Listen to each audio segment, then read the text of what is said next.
So we just met this random guy on the street who has apparently visited the US. I mean, obviously a lot of Chinese people go to the US, but like, what are the odds you just like meet one on the street, right? So I was like, how did you feel about your US trip? And the very first thing he thought of was the rats on the metro. 他们的地铁啊，比不了中国的地铁。那个地铁站这么长，厚，地铁啊塔是要有的是，那就属于流浪汉。 Our next destination is the tiny city of Helong, also a hotspot of Korean culture in China, although it's much more obscure. Moments after we were seen off by Yenji's legendary big booty horse statue, we were welcomed into the countryside by this odd assortment of guard dogs who look like they belong in a grandma's apartment.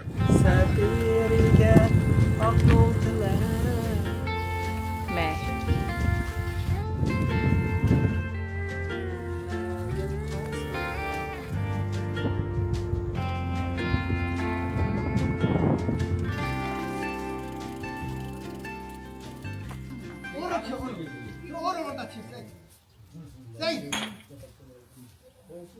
Oh my gosh, y'all. Flashback to my childhood memories in my grandma's lawn. They're playing croquet. I did not know people in China play this game. I've never, ever seen anybody playing croquet before, except here.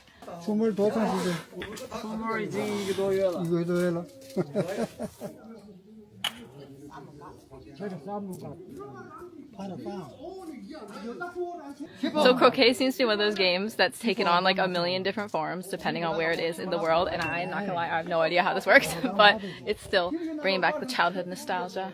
我在美国玩过这个游戏，你们的玩法不一样。这也是过门，美国也是这么过门吧？我在老家玩是有差不多10个门，对。The way I grew up playing this game was with grass growing past your ankles, molehills everywhere, constantly whacking each other's ball into the bushes. This is the first time I've seen croquet being played in such a refined and civilized way, and this is probably how you're supposed to play it. I've just never seen it because it's actually not that popular in the US either, let alone China. So as we were leaving the croquet place, the funniest thing ever happened. I didn't get on film, so you're just gonna have to take my word for it. This grandpa asked if Isa and I are brothers. And I'm just like, what? To ask if we're siblings is like one thing. I get it, we are wearing matching outfits today. In all my years in China, despite having maybe some masculine taste in clothing or masculine demeanor or whatever, I've never been mistaken for being a boy. Being mistaken for being Ace John's brother when we look absolutely nothing like each other at all is so funny. 什么玩意儿？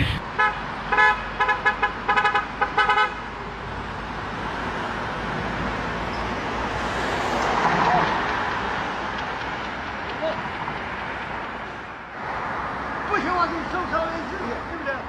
对。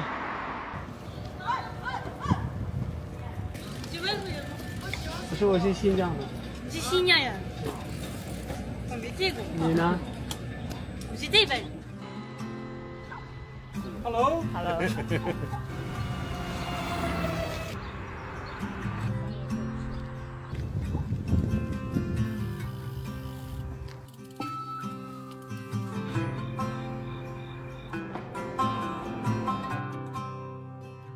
We are having dinner in the only restaurant we can find around here. This town is like the quietest town I've ever seen. 你们这边原来有很多朝鲜过来的人？多啊，现在没有了。没有了，一个都没有了。那铁丝网过不来啊，现在。原来没有铁丝网。原来就是铁丝网，意思就是有个界，可以交换东西嘛。你们跟他们交换什么东西？原来烟呐、酒啊，什么就是有些吃的哈都行。就是明太鱼，干的那种明太鱼。 That night, we actually stayed at a village homestay right on the edge of this sleepy little town. Good morning, everyone. From this cute little village we stayed in last night. Peppers are ripe. Wow, 摘了这么多。Yard corn. 看这个好奇宝宝。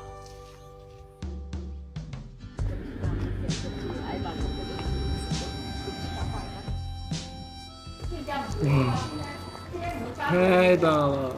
All right, y'all, the picky eater is trying something exotic today. Cold noodles. We have been seeing these advertised everywhere. They're apparently super popular around here. I'm just not a big fan and I haven't ordered it, so he hasn't ordered it either. But he keeps asking about it like, what's this cold noodle business? I'm like, if you're interested, just get it. I don't have to like something for you to like it. Yeah.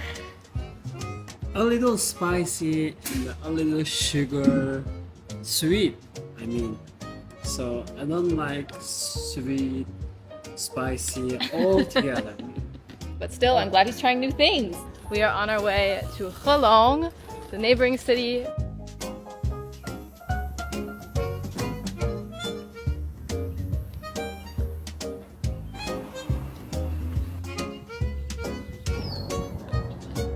Okay, so apparently Helong is a very tiny city because we're 10 minutes from our hotel and we're literally still in a village.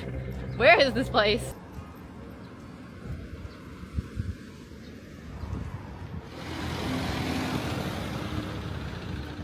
Check it out, the tallest building in this entire place. It's right here. 他们是谢谢。学的真好。你去过朝鲜吗73年。 ？73年，啊，73年朝鲜是不是朝鲜跟中国差不多呀？那个时候。差不多。不是，那时候朝鲜比中国好。你在那里有亲戚吗？你们怎么联系啊？你联系不到啊。 We have a win today. The picky eater approved. So we just finished our lunch and now we're stopping by the Korean grocery store. Gonna try some exotic snacks. 我们差不多骑了800公里。